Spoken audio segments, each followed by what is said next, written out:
taking place on campus, the way that we've recognized students over these many years. This day in graduation or Students' Day in the Sun, so it's always a great treat to be there.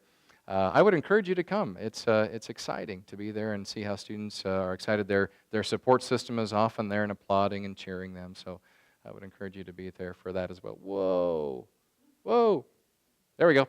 All the award winners, their pictures will be going up soon up on the wall upstairs, but this is a kind of a day where we are a little irreverent, running around making all kinds of noise and wearing regalia and recognizing employees of distinction. We have tons and tons of great employees, and it's neat to be able to stop for a moment and recognize a person in each of these categories and recognize them formally. So we're excited about that and congratulate all of our award winners this year. Kim Seberg, again, we're just pulling there are lots of things that are going on. We just kind of pull some things out, but Kim, as you know, works in student services and had an opportunity to move through the Leadership Academy. That investment, this particular slide for me, is signaling our continuing investment in all of us, that in professional development, continuing education for all of us is important, and that we take that seriously. We are a learning institution, and as such, we are both learner and teacher, and as such, we need professional development. And being able to do that, whether it's an additional journal, whether it's going to a conference, whether it's getting additional training. The HR department has a Leadership Academy that we've had. We continue to move people through that. Many of the people who have gone through the Leadership Academy are now in advancing roles in our institution.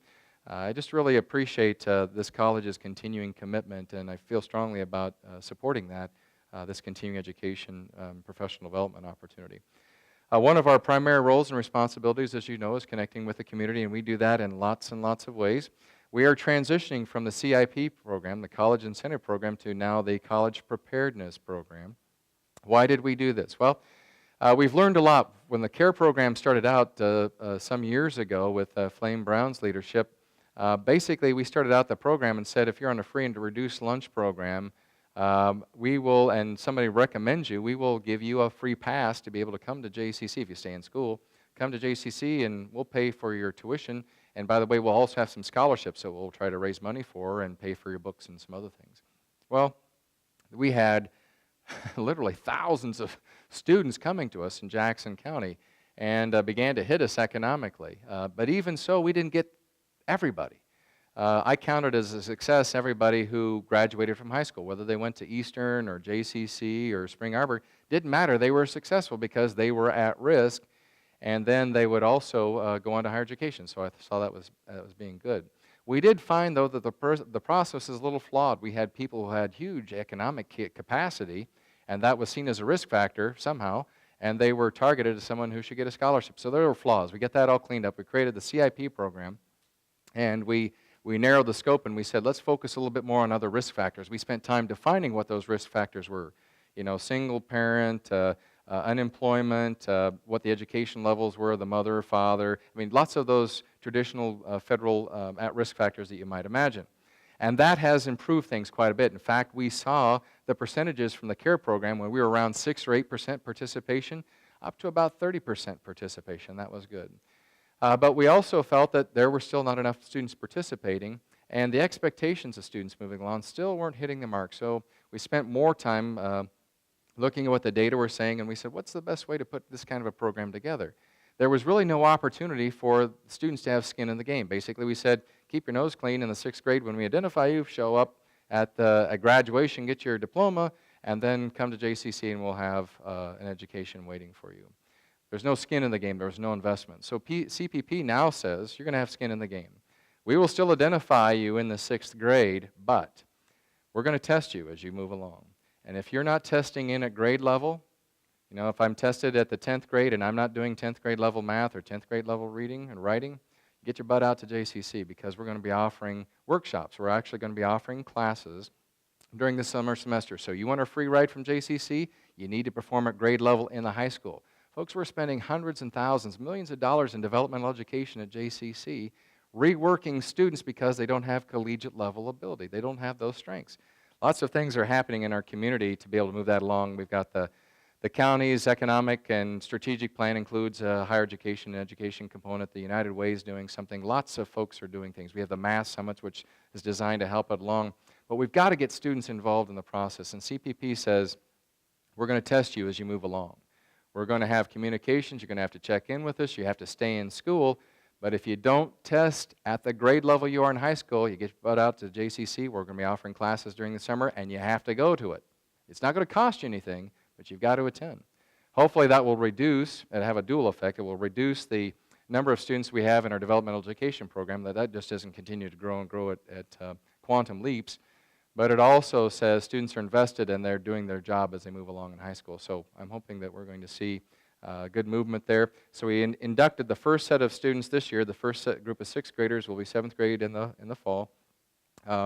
This is the first group of students who are going to be participating. So next year we'll have 7th and 8th, and then the year after we'll have 7, 8, and 9. So we're progressing. So we're grandfathering in all those people who are in there now, and we're progressing year by year by year. So we'll see that trend occurring. The community breakfast, this is something that we're finding with more and more value. It's a requirement of the Achieving the Dream grant, but we're also going out and reaching out to the community and saying, here's what's happening at JCC. We're building success stories out there. We're building relationships with the community, but we're also sharing the important message. For too long, for example, I think that the message of developmental education and the growing numbers of people needing educational assistance have been lost on the community, and educating the community about what these issues are is important. We've also talked about other programs and the good work that you're all doing out here. So it's just another way that we reach out and connect with our community. This is an example of another way we reach out to the community. My hat's off to Diana Agee, a faculty member of ours who works with the Writing Fellows. Many of you have heard about that, or you walk through the library and you'll see a sign in one of those breakout rooms that says Writing Fellows. These are top drawer students who have identified themselves and through their educational performance and reach out in a formal way to recount the history of what happened to create the Sparks Park, for example, the Cascades, the waterfall. And Cap Sparks was the person that they delved into, learning more about his history, the baton twirlers, or I forget the name of what that group was, but years ago there was a group that kind of a quasi-military looking kind of cadence group that was out there. Where the falls came from, the design. Actually, behind me there in that little white door, they've actually created a museum in there that talked about Captain Sparks, about his involvement. He was the president of the Spartan Corporation in town for many, many years and had this level of involvement, commitment, and a vision about what should be better for the community. But our students actually went through and chronicled all that history and found the artifacts and brought them forward. So sometime, if you're out at the falls, stop in and take a look at the museum, and you will see the work of our students who helped to capture this history in perpetuity and make that available to the general public. But really appreciate Diana's leadership on this kind of work with the Writing Fellows. Our partnership with Lynn Loftus, she's right in front of me in the light blue, from is just a strong community activist. She was a former head of the Chamber of Commerce, the Ella Sharp Museum she ran for a number of years. Just a neat lady, and was part of that partnership we had. So just another great way we connect to our community. Another way we connect is by hours of service. Many of you are giving of yourselves, which we appreciate, and representing our community. This 1,500 hours is in addition to the thousands that our students provide. Many of them, as you know, have a requirement as part of the Legacy Scholarship to offer hours, but I wanted you to share what you and your colleagues are accomplishing. And if you're not and you would like to be part of that, get a hold of the Human Resources Office. We have lots of folks looking for help and volunteering in big ways and in small ways. Some update about all the noise outside still. Did you know we had a little fire earlier this week? A small thing, real small. You could have roasted marshmallows on it maybe, but that's about all the bigger got. Before the fire department got out here, it was all out, and the workers were actually putting roofing back on. They were back to work. A small thing, a small little construction fire. But we are on time. Actually, we were under time and we're under budget, so we're excited about what this project is. With regard to the new building, the HLC, the Health Laboratory Center, we are still looking for a naming opportunity there, so if someone is looking on dropping a